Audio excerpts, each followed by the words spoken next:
প্ৰসংগ ৰাজ্যসভাৰ নিৰ্বাচন কোন হ'ব সোণোৱাল তাছাৰ উত্তৰাধিকাৰী আসন দুখন আবেদনকাৰী 11 গৰাকী ৰাজ্যিক নিৰ্বাচন সমিতিয়ে দিল্লীলৈ প্ৰেৰণ কৰিলে আবেদনকাৰীৰ তালিকা ৰাজ্যত খালী হৈ থকা ৰাজ্যসভাৰ দুখন আসনৰ বাবে 3 ছেপ্টেম্বৰত অনুষ্ঠিত হ'ব উপনিৰ্বাচন 9 মাহ আৰু 15 মাহৰ বাবে শাসকীয় দলৰ ৰাজ্যসভাৰ সাংসদ হোৱাৰ হেপাহ এতিয়া বহুজনৰে মুঠ 11 জনে আবেদন কৰিছে ৰাজ্যিক বিজেপিত এই তালিকাত আছে ৰামেশ্বৰ তেলী ৰাজদীপ ৰয় তপন কুমাৰ গগৈ ৰূপম গোস্বামী বিজয় গুপ্তা অশোক ভট্ট ৰায় প্ৰদীপ ঠাকুৰীয়া অনুপ সিং ৰাজপুৰোহিত মানস প্ৰতিম ডেকা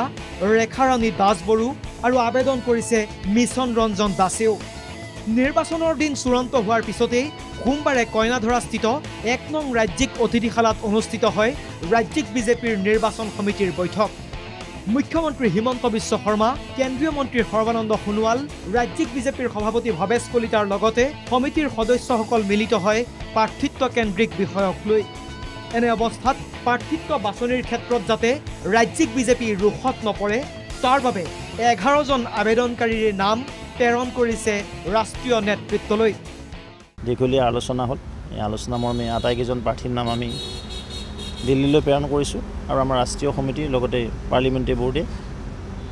নিৰ্ণয় ল'ব কাক কাক প্ৰাৰ্থিত্ব দিয়ে সূত্ৰ অনুসৰি কেন্দ্ৰীয় মন্ত্ৰী সৰ্বানন্দ সোণোৱালে এখন আসনত বিচাৰিছে ৰামেশ্বৰ তেলীক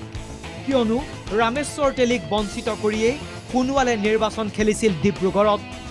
আনহাতে চৰ্চা চলিছে আনখন আসনৰ বাবে বৰাকৰ ফালে দৃষ্টি নিক্ষেপ কৰিব পাৰে ৰাজ্যিক আৰু ৰাষ্ট্ৰীয় নেতৃত্বই সূত্ৰ অনুসৰি প্ৰাৰ্থী তালিকা 2 দিনতে প্ৰকাশ কৰিব নেতৃত্বই সেই তালিকাত পিছে কাৰ কপাল ফুলিব